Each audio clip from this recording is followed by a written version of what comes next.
ലഭിക്കേണ്ട അവകാശം നിഷേധിച്ചാൽ എഴുത്തച്ഛൻ സമുദായം അവസരത്തിനൊത്ത് പ്രതികരിക്കുമെന്ന് അഖില കേരള എഴുത്തച്ഛൻ സമാജം സംസ്ഥാന പ്രസിഡന്റ് അഡ്വക്കേറ്റ് PR സുരേഷ്. പിന്നാക്ക വിഭാഗക്കാരോടുള്ള കേന്ദ്ര സംസ്ഥാന സർക്കാരുകളുടെ അവഗണന അവസാനിപ്പിക്കണമെന്നാവശ്യപ്പെട്ട് എഴുത്തച്ഛൻ സമാജം കളക്ടറേറ്റിനു മുന്നിൽ നടത്തിയ ധർണ അഡ്വക്കേറ്റ് PR സുരേഷ് ഉദ്ഘാടനം ചെയ്തു. നീറ്റ്, നെറ്റ് പോലുള്ള ഉന്നത പരീക്ഷകളിൽ പോലും സാമ്പത്തിക ക്രമക്കേടും തട്ടിപ്പും അരങ്ങേറുകയാണ്. വിദ്യാഭ്യാസ സംവരണവും ആനുകൂല്യങ്ങളും നൽകാതെ സംസ്ഥാന സർക്കാർ പിന്നാക്ക വിഭാഗക്കാരെ നിരന്തരം അവഗണിക്കുകയാണെന്ന് PR സുരേഷ് ആരോപിച്ചു. നിയമസഭയെപ്പോലും തെറ്റിദ്ധരിപ്പിക്കുന്ന കണക്കുകളാണ് പിന്നാക്ക വിഭാഗ വകുപ്പ് മന്ത്രി അവതരിപ്പിച്ചത്. മുന്നാക്ക വിഭാഗങ്ങളെ സംരക്ഷിക്കുകയും പിന്നാക്ക വിഭാഗക്കാരെ അവഹേളിക്കുകയും ചെയ്തതിനുള്ള തിരിച്ചടിയാണ് കഴിഞ്ഞ തെരഞ്ഞെടുപ്പിൽ കണ്ടത്.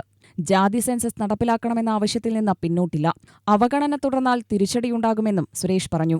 ഞങ്ങൾക്ക് മാത്രം ബാധിക്കുന്ന പ്രശ്നങ്ങളല്ല ഇന്നിവിടെ ഉന്നയിക്കുന്നത്. നമ്മൾക്കറിയാം, 2017 മുതൽ കഴിഞ്ഞ ഒരു 7 വർഷത്തിനുള്ളിൽ ഏകദേശം 2 കോടി ജനങ്ങളെ, അല്ലെങ്കിൽ 2 കോടി വിദ്യാർത്ഥികളെ, 2 കോടി ഡോക്ടർമാരെ ബാധിക്കുന്ന ഒരു പ്രശ്നമാണ് നീറ്റ് പരീക്ഷ എന്നുള്ളത് നിങ്ങൾക്ക് എല്ലാവർക്കും അറിയാം. നീറ്റ് പരീക്ഷയ്ക്ക് ഓരോ കുട്ടികളും അവർ അർപ്പിക്കുന്ന ആ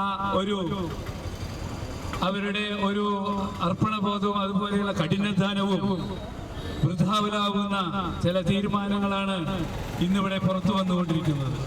അത് വളരെ ഞെട്ടിപ്പിക്കുന്ന ആ കാര്യങ്ങളാണ്. ഇത്തരം കാര്യങ്ങളെ കുറിച്ചെല്ലാം ഇവിടെ സ്വാഗത പ്രാസംഗികൻ നമ്മളുടെ സംസ്ഥാന പാലക്കാട് ജില്ലാ സെക്രട്ടറി ഇവിടെ പ്രതിപാദിച്ചു കഴിഞ്ഞു. അത്തരം വിഷയങ്ങളിലേക്ക് ഞാൻ കൂടുതലായിട്ട് കടക്കുന്നില്ല. കേന്ദ്ര സർക്കാർ തീരുമാനിച്ചു കഴിഞ്ഞു, ഇനി നീറ്റ് പരീക്ഷ രണ്ടാമത് നടത്താനായിട്ട് ഉദ്ദേശിക്കുന്നില്ല എന്ന്. പക്ഷേ 2 ദിവസത്തിനകം സുപ്രീം കോടതി ഈ വിഷയത്തിൽ ഏർപ്പെടുന്നുണ്ട്. ജില്ലാ പ്രസിഡന്റ് ER ഉണ്ണികൃഷ്ണൻ അധ്യക്ഷനായി.